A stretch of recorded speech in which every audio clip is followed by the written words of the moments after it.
ओम श्री गणेशाय नमः। पितृदेवता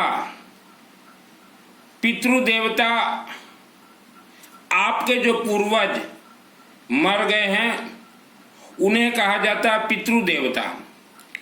पितृदेवता कब कब प्रसन्न होते हैं? जैसे आप किसी भी मंदिर में सरसों तेल का अखंड दीपक जलाते हैं या रुद्राभिषेक करवाते हैं या हवनात्मक रुद्राभिषेक करवाते हैं या कोई यज्ञ अनुष्ठान या दुर्गा देवी का पूजन में आपके ऑल फैमिली मेंबर्स का अगर नाम शामिल है तो वह ही पितृदेवता सुन के प्रसन्न होते हैं। पितृदेवता यह सिस्टम से चलते हैं। इंसान अगर सोचे कि मृत्यु के बाद मरने के बाद स्वर्ग चले जाएं, आप लोगों के लिए इतना आसान नहीं है। उसका सब सिस्टमेटिक कोर्स है। आपको हर रोज पानी चाहिए, वैसा ही पितृदेवता को भी हर रोज जल पानी चाहिए। शिव मंदिर के शिवलिंग में अगर आप स्वयं महीना में एक दिन भी येलो मस्टर्ड पीली सरसों के साथ पानी अगर शिवलिंग में चढ़ाते हैं तो वह पानी आपके पूर्वजों को प्राप्त होगा, वह जल आपके पूर्वजों को प्राप्त होगा और आपका भी कल्याण मंगल होगा, शिवलिंग से आशीर्वाद प्राप्त होगा। कहीं भी यज्ञ अनुष्ठान होता है तो हर मानव के पूर्वज पहाड़ों के अंदर से निकलते हैं और वह अनुष्ठान के चारों तरफ खड़े हो जाते हैं सुनने के लिए कि हमारा वंशज, हमारा कुल का कोई व्यक्ति हमारा नाम शामिल करवाया है क्या। अगर शामिल आप लोग नहीं करवाए हो तो वह उस यज्ञ क्षेत्र से ही रोते रोते पहाड़ों के अंदर चले जाते हैं। यह है आपके जीवन का सत्यता। इस पृथ्वी धरती पर जब एक भी मंदिर नहीं था, भारत देश में एक भी मंदिर नहीं था, तब अखंड दीपक, रुद्राभिषेक और यज्ञ अनुष्ठान ही चलते थे।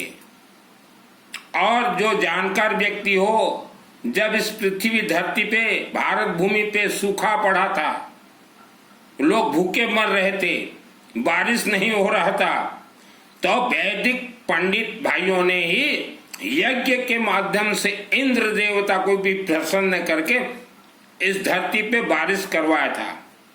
तो आज भी जिस क्षेत्र में बारिश नहीं होता हो तो यज्ञ करवाइए, यज्ञ से सब कुछ संभव है, अखंड दीपक से सब कुछ संभव है, रुद्राभिषेक से सब कुछ संभव है। विधि का विधान तक बदलता है इन अनुष्ठानों से।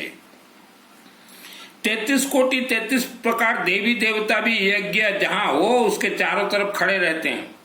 वह भी सुनते हैं कि किस व्यक्ति ने यह यज्ञ करवाया है, किसके गोत्र नाम से हो रहा है। गोत्र नाम ही सुनते हैं पितृदेवता भी और 33 कोटि देवी देवता भी।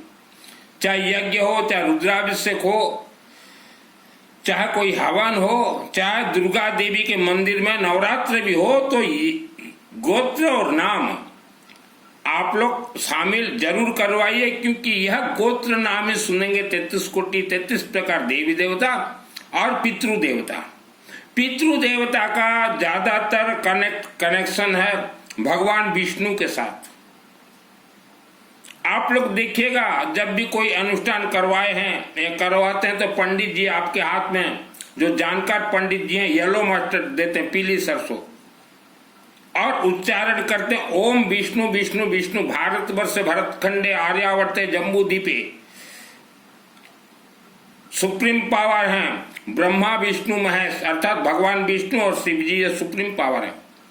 फिर पंच देवी देवता में श्री गणेश,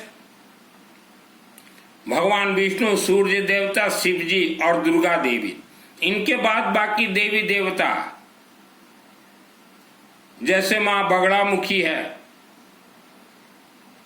और कोई भी अनुष्ठान हो, सर्वप्रथम पंडित जी एक कलश स्थापना करते हैं, अखंड दीपक जलाते हैं। अखंड दीपक है ये ज्वाला देवी। जैसे हम लोग यज्ञ करवाते हैं तो वहां से जो वाइब्रेशन उठते हैं, जैसे आज 30 अगस्त है, 30 तारीख अगस्त महीना 30 तारीख, हमारे 24 घंटा यज्ञ चल रहे हैं, तो इससे वाइब्रेशन होते हैं। सुबह से जो यज्ञ चलते हैं सुख शांति के लिए, और सूर्यास्त के बाद जो यज्ञ शुरू हो जाता है धन प्राप्ति के लिए, सुख शांति और धन, आयु आरोग्य और अनेक रहस्य। इससे पहले वीडियो में बोल चुका हूं, बार बार बोलना ठीक नहीं है। तो वैसा जो वाइब्रेशन होता है, जैसे मान लीजिए आपके घर के दरवाजे के सम्मुख आपका बेटा आए और दरवाजा ठोके, पापा पापा मम्मी मम्मी दरवाजा खोलो दरवाजा खोलो दरवाजा खोलो दरवाजा खोलो, आप दौड़ के चले जाते हैं। वैसा 24 घंटा यज्ञ है। हम लोग 33 कोटि 33 प्रकार देवी देवताओं के दरवाजा को ठकठकाते हैं 24 घंटा यज्ञ, तो उनका दरवाजा खुलना है ये, और परिवार आपका सुरक्षित के साथ जन्म कुंडली दोष 1 लाख वर्ष तक निवारण। और आप जो सोच रहे हो कि हम जन्म कुंडली मिलान करके बेटा और बेटी का शादी करें, यह आप गलत फहमी में हो।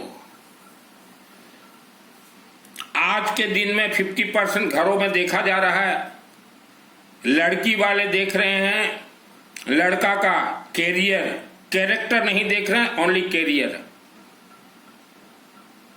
तो वैसे व्यक्ति फंसते हैं। आपने अपनी बेटी को बहुत ही लाड़ प्यार से अपने घर में पालन पोषण किया है, ससुराल में जाकर वह दुख भोग रही है। आपने अपने बेटे को बहुत ही अच्छे से लालन पालन किया है, लेकिन कोई ओछे घर की लड़की अगर आ जाए तो घर आपका 12 बाट। ओछे घर का मतलब क्या होता है? कोई नीच घर की बेटी जो कि अपने मायके में न कभी धर्म करती न कभी कर्म, न बोलने का रंग न ढंग, वैसा बेटी अगर बहू बन के आ जाए तो घर आपका 12 बाट। और आप बिना जानकारी के अपनी बेटी को किसी घर में दे देते हो तो बेटी का जीवन 12 बाट। तो हमने इसलिए बार बार कहा, चाहे बेटा हो चाहे बेटी, बिफोर मैरिज, उनके शादी से पहले 24 घंटा अखंड यज्ञ जरूर करवाएं। कुछ लोग सोचते हैं कि हम श्रीमद् भागवत महापुराण करवा लें, पिंड दान दे दें तो हमारे पितृ देवता को मोक्ष मिल जाएगा। इतना आसान नहीं है। श्रीमद् भागवत महापुराण में देखिएगा, गोकर्ण और धुंधकारी नामक 2 भाइयों का श्रीमद् भागवत महापुराण में, गोकर्ण ने अपने भाई धुंधकारी के लिए 100 बार श्रीमद् भागवत महापुराण करवाए थे, 100 बार गया जी में पिंडदान दिए थे, फिर भी धुंधकारी का मुक्ति नहीं हुआ। हर वर्ष वो चला आता गोकर्ण के पास कि भाई मेरा कैसे कुछ नहीं हुआ। तो गोकर्ण जो है फिर अपना साधना तपस्या से देखा कि मेरा भाई जब तक जीवित था कभी धर्म कर्म नहीं किया, कभी हवन यज्ञ नहीं करवाया, कभी रुद्राभिषेक नहीं करवाया, अखंड दीपक नहीं जलवाया, हमेशा पाप कर्म में लिप्त था। तब भगवान विष्णु जी ने कहा कि तुम 24 घंटा पंच देवी देवता का यज्ञ करवाओ, तभी आपका भाई ये धुंधुकारी, दुष्ट धुंधुकारी का मुक्ति होगा। तभी यज्ञ करवाया था। लेकिन श्रीमद् भागवत महापुराण जितने कथा कहते हैं, यह सब यज्ञ के बारे में नहीं बतलाएंगे। आप किसी भी मंदिर में जाते हो, उस मंदिर को पूछेगा, उस तीर्थ को पूछेगा कि आपने मंदिर का निर्माण करवाया और इस मूर्ति के अंदर भगवान जी को कहां से लाके बिठाया है, कहां से लॉक किया है, तो वह मंदिर के पंडित जी पुजारी जी बोलेंगे कि इस मूर्ति के अंदर भगवान नहीं है, इस मूर्ति के अंदर यज्ञ से उत्पत्ति देवी देवता है। उसी को ही कहा जाता प्राण प्रतिष्ठा। और आज के माता पिता और बच्चों से मैं कहना चाहता हूं, माता पिता, यह जो मानव शरीर है, जैसे कोई गाड़ी ट्रक वगैरह होता है, वैसा ही मानव शरीर है। हमारे इस मस्तिष्क के अंदर, ब्रेन के अंदर एक बेरिंग लगा रहता है, जैसे पंखे में बेरिंग रहता है, गाड़ी के चक्के में वैसा बेरिंग रहता है। तो आप बचपन में अपने बच्चों को जितना हो सके प्यार कीजिए। गलती करे तो थोड़ा डांटिए, ज्यादा मत डांटिए, और पिटाई तो बिल्कुल मत कीजिए, क्योंकि यहाँ जो हमारा जो चक्र है अंदर बेरिंग, अगर किसी बच्चे को आप बहुत ज्यादा परेशान करते हैं, डांटते हैं, फटकारते हैं, मारते हैं, तो उसका जो बेरिंग वह जहरीला हो जाएगा, पॉइजन हो जाएगा। फिर वह बच्चा धीरे धीरे जब बड़ा होगा, माता पिता का कहना नहीं मानेगा, तो उसमें कोई बच्चा का गलती नहीं है। आपने बचपन में बच्चों को बहुत मारा है, उसका परिणाम आप आज क्यों मारते हैं कि बच्चे बदमाशी करते, बच्चे पढ़ाई नहीं करते। पढ़ाई करके क्या हो जाएगा? पढ़ाई किसी को भोजन नहीं दे सकता, हमारे मंदिर इंसान को भोजन दे सकता है। कई व्यक्ति न्यूज में बोलते हैं कि क्या मंदिर लोगों को रोजी रोटी दे देगा? बिल्कुल दे देगा। जिसको संस्कृत आता हो, वर्ल्ड के अंदर वो कहीं भी जाए, वह चाहे 5वीं क्लास भी पढ़ा हो, अगर संस्कृत आता हो तो वह अपना रोजी रोटी खुद निकाल सकता है, स्वाधीन स्वतंत्रता के सहित। हमारे पंडित जी जितने हैं, देखिए पढ़ाई करने के बाद इनको गवर्नमेंट का नौकरी मिल रहा था, लेकिन हमारे कोई भी पंडित जी ने गवर्नमेंट का नौकरी नहीं किया। बोले हम वेद मंत्र उच्चारण करेंगे, स्वाधीन रहेंगे, स्वतंत्र रहेंगे, ईमानदारी से काम करेंगे और भरपेट भोजन खाएंगे। आज का यज्ञ देखिए, हमारे जितने भी पंडित जी हैं, इन सब पंडितों को सरकारी नौकरी मिल रहा था इनके जमाने में। और हमारे एक पंडित जी हैं जो राजकिशोर दास जी, इनको तो रेलवे में नौकरी मिला था। उड़ीसा के हैं राजकुमार दास जी, इनको रेलवे में नौकरी मिला था। रेलवे का गवर्नमेंट नौकरी छोड़ के यह शिव मंदिर में पंडित जी बने, महीना में 100 रुपया तनख्वाह में। मुझे आज भी याद है, क्योंकि जब राजकुमार दास जी छोटे थे, हमारे से उम्र में छोटे हैं, इनके पिताजी उत्सव दास जी हमारे शहर के शिव मंदिर में पूजन कर रहे थे। 50 वर्ष 40 वर्ष पूजन किए, उनका बुढ़ापा आ गया। तब राजकिशोर दास जी बिहार में रेलवे में अच्छा नौकरी था। इनके पिताजी का टेलीग्राम गया, उस समय टेलीग्राम चलता था। बोले कि बेटा राजू, और तुम उड़ीसा वापस आ जाओ, मेरा तबीयत सही नहीं है और तुम आने के बाद मेरा प्राण निकलेगा। तो राजू बाबा आए उड़ीसा, और उसके पिताजी ने बोले देख राजू, और जिस शिव मंदिर में मैंने 40-50 वर्ष सेवा किया और सरकारी नौकरी छोड़ दे, उसी शिव मंदिर का सेवा कर। तो राजू बाबा राजकिशोर दास वह सरकारी नौकरी, गवर्नमेंट रेलवे नौकरी छोड़ के भी वह शिव मंदिर, मेरे शहर के शिव मंदिर में 100 रुपया महीना में वह नौकरी किए। बहुत मेहनत करते हैं राजू बाबा। मैं उनको करीब 25 वर्ष से जानता हूं, और 100% वह ईमानदारी से हवन करते हैं, रुद्राभिषेक करते हैं, जल अभिषेक करते हैं, और गेहूं का पूर्णाभिषेक तो शानदार करवाते हैं। गेहूं को कहा जाता है कनक, कनक का अर्थ होता है स्वर्ण। 60 किलो गेहूं से वो पूर्णाभिषेक करते हैं मंत्र सहित शिवलिंग में। आज ही उनसे मेरा बात हो रहा था, बोले मित्तल जी किसी का गेहूं चढ़वाना है क्या 60 किलो 60 kg? हम बोले कि हम प्रचार कर देंगे, और वर्ल्ड से कोई भी जुड़े तो 60 किलो। गेहूं सूर्य ग्रह से कनेक्ट है, गेहूं राहु ग्रह से कनेक्ट है, गेहूं धन को मजबूती करता है, इसलिए गेहूं को कनक, कनक का अर्थ स्वर्ण, इसलिए हर हवन यज्ञ में गेहूं डलता है, पीली सरसों डलता है, दूब घास डलता है। मैं धन कमाने के लिए मैंने वस्त्र धारण नहीं किए। एक बार मेरे पिताजी, स्वर्गीय पिताजी अभी तो नहीं है, उनके चातुर्मास वाले मुंहपट्टी वाले बाबाओं के पास गए और बोले गुरुजी मानव मरने के बाद कहाँ जाता है, आत्मा कहाँ जाता है?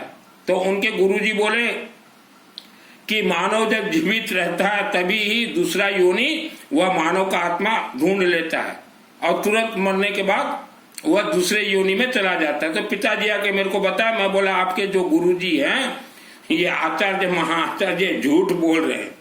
पिताजी बोले हाँ। मैं बोला सही बोल रहा हूँ, मरने के बाद देख लेना। और मेरे पिताजी को 5-7 वर्ष हो गया मर के, स्वर्ग नहीं है मेरे पिताजी, मेरे खुद के पिताजी, क्योंकि मेरे तो कमरे में आते हैं मेरे पिताजी, मेरे माताजी, मेरे ताऊ के बच्चे लोग, माने बुजुर्ग जो मर गए स्वर्ग नहीं गए, क्योंकि स्वर्ग के लिए तो कोर्स है। बिना यज्ञ करवाए कोई इंसान का आत्मा स्वर्ग जा ही नहीं सकता, शिवलिंग के माध्यम से स्वर्ग जाता है। और एक बार मेरे छोटे भाई, वो भी बहुत मुंहपट्टी बांधता था मेरा छोटा भाई, अब तो छोड़ छाड़ दिया। मैंने समझाया ये मुंहपट्टी वालों के चक्कर में मत पड़ भाई, कलि युग है, धन प्रधान युग है।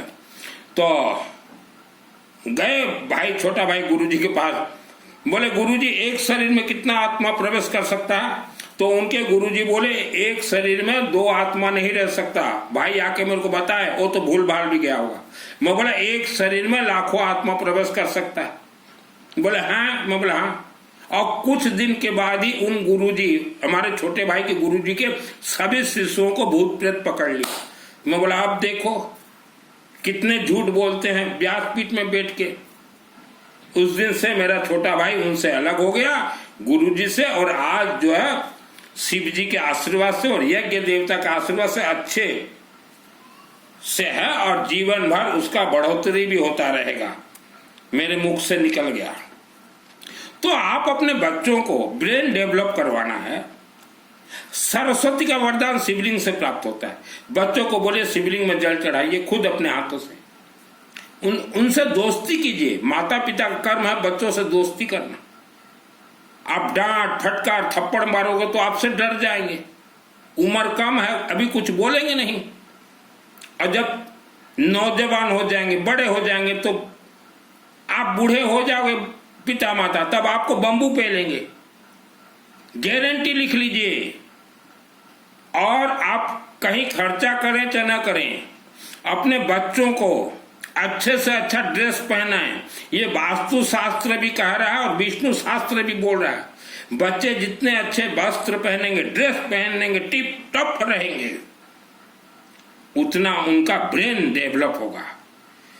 क्योंकि अच्छे ड्रेस अगर नहीं पहनेंगे, उनके दोस्त अगर अच्छे ड्रेस पहन रहे हैं तो इन्हें हीनता लगेगा, हीन लगेगा कि देखो हमारे दोस्त। ये ध्यान रखिएगा, वस्त्र अच्छा दीजिए, बच्चों को प्यार कीजिए। मेरे जितने भी दोस्त हैं, आज मैं जिस अपार्टमेंट में रहता हूं, हमारे इस अपार्टमेंट में 11 फैमिली हैं, और हर रोज देखते हैं कि इसका दोस्त जो है, मेरे दोस्त ने 4 साल के बच्चे, 8 साल के बच्चे, 10 साल के बच्चे। तो मैं बच्चों से दोस्ती इसलिए करता हूं, उनको मैं पढ़ना चाहता हूं कि ये क्या चाहते हैं। तो आप अपने बच्चों को पढ़िए, और जैसा चाहें आप अपने आप को वैसा बना लीजिए। फिर देखिएगा बच्चों का विकास बहुत तेजी से होगा। और ये मार काट धाड़ ये छोड़ दीजिए। मैं वेद विद्यालय नहीं पढ़ा, किसी को गुरु नहीं बनाया। आज दुर्गा सप्तशती चंडी पाठ का प्रवचन दे रहा हूं, मेरे आत्मा में सिद्ध है 2001 को। तो बच्चों को पढ़ाई के लिए कोई बदमाशी कर, बच्चों को सत्य राह दिखाइए, सत्संग, अच्छे अच्छे बच्चों के साथ उनका दोस्ती करवाइए। बिना सत्संग विवेक न होई। और आप जो माता पिता मुझे सुन रहे हो, आज आप धार्मिक हो, आने वाले समय में आपका बेटा बेटी धर्म कर्म नहीं करेंगे।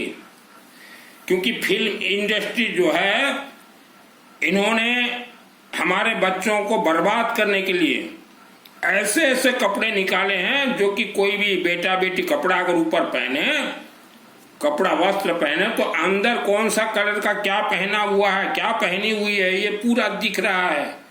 तो ये फिल्म इंडस्ट्री वालों ने बर्बाद किया है देश को। आप जाइए मार्केट घूमिए, देखिएगा 20% बेटा बेटियों को अंदर कौन सा कलर का कौन पहना हुआ पूरा क्लियर दिख रहा है, जग जग दिख रहा है।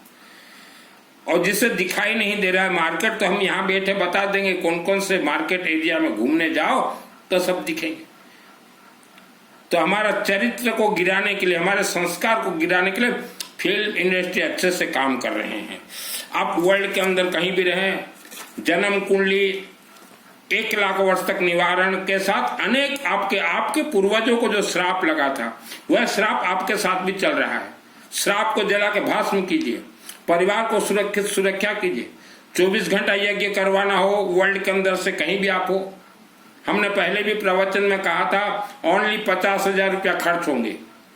24 घंटा अखंड यज्ञ, 10 पंडित बैठेंगे, आज बैठे हुए। मान लो आप एक से नहीं हो पा रहा है 50,000 रुपया, तो मुझे मैसेज कीजिएगा कि मित्तल जी 2-3 परिवार को मिला के हमारा यज्ञ करवा दीजिए। आप जितना परिवार हो आप जुगाड़ कीजिए, बाकी का हम जुगाड़ करते हैं। रुद्राभिषेक करवाना हो मेरे से जुड़िए, वर्ल्ड के अंदर कहीं भी रहे। अखंड दीपक सरसों तेल का हवनात्मक रुद्राभिषेक, नमक चमक, रुद्राभिषेक नमक चमक, दुर्गा सप्तशती, महाकाली, महालक्ष्मी, महासरस्वती शिवलिंग में डायरेक्ट अनुष्ठान करवा दूंगा, क्योंकि वर्ल्ड के जितने भी हमारे मंत्र हैं शिवलिंग थ्रो, शिवलिंग ही सब चलते हैं। आपके जीवन में दुखों का कारण है श्रद्धा, भक्ति, विश्वास, उपवास, व्रत, और ये 5 जो है खतरनाक जहरीला जहर को आपने शरीर में डाला हुआ है। श्रद्धा, भक्ति, विश्वास, उपवास, व्रत को निकाल दीजिए। गेहूं चढ़वाना हो शिवलिंग में 60 kg सरबती गेहूं मस्त चढ़वा दूंगा। चाटिंग कीजिए, ज्यादा पैसा खर्चा नहीं होगा उसमें। 60 kg हमारे राजकिशोर दास जी हैं, बढ़िया से चढ़ा देंगे। काल सर्प दोष जिन्हें लगा हुआ है, राहु केतु के पेट में 7 ग्रह प्रवेश कर गए, उसे काल सर्प दोष कहा जाता है। वर्ल्ड के कोई मंदिर छुटवा नहीं सकता, 24 घंटा यज्ञ से ही वह भी छूटेंगे। पितृ अनेक दोष लगे हुए हैं मानव को, 108 दोष। मैं 30 वर्षों से इस लाइन पे हूं। आपके जीवन में जैसा दुख संकट समस्या हो, आप मेरे व्हाट्सएप से चैटिंग कीजिएगा। हर रोज 8 से 9 या 1 घंटा मेरा प्रवचन टाइम है। उसके बाद आप उससे पहले चैटिंग कीजिए। 1 पैसा नहीं लूंगा बताने का, 1 पैसा भी नहीं लूंगा। जैसा भी दुख संकट समस्या, तो जिसके घर में भी बेटा बेटी हैं, शादी में अभी टाइम है, हमें मालूम है 20 साल बाकी होगा, और के प्रॉब्लम आ गया 25 साल 24 घंटा यज्ञ करवा लीजिए, क्योंकि 20 साल 25 साल के बाद अगर यज्ञ करवाओगे तो रेट बहुत बढ़ जाएगा। अब तो हमारे जो है बहुत ही तेजस्वी आचार्य लेवल के पंडित हैं, और जो गौ माता से आशीर्वाद लेना चाहते हो, हम गौशाला में 24 घंटा यज्ञ करवा देंगे। करोड़ों गौ माता दान देने से आपको जो पुण्य मिलेगा, एक यज्ञ से वही पुण्य, वही आशीर्वाद मिलेगा। गौशाला परिसर में करवा देंगे यज्ञ। अब फिर देखिए गौ माता धड़ाधड़ आशीर्वाद आपको दे दे। गौ माता के जो भक्त हो वह भी मेरे से जुड़ जाइए। गौशाला में यज्ञ करवा दूंगा 24 घंटा। उस गौशाला का भी भला हो, और करोड़ों गौदान आपने जो दान दिया है उसका पुण्य फल भी आपको प्राप्त होगा। ये 100% टेस्टेड है, 100% गारंटी है।